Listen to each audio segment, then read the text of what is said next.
दोस्तों आज 26 अक्टूबर 2020 है और इस वक्त सुबह के 6:30 बजे। इस वक्त हम लोग सोस्त में हैं और ये आप सोस्त का मंजर देख सकते हैं। सराउंडिंग्स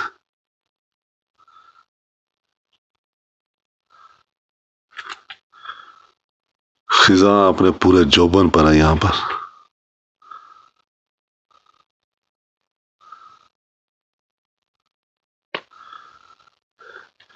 इस जगह रात हमने गुजारी है और -7 टेम्परेचर है यहाँ पे इस वक्त।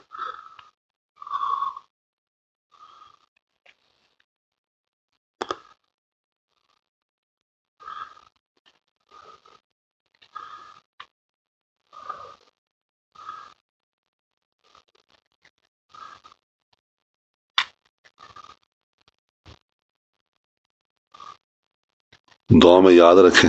शुक्रिया।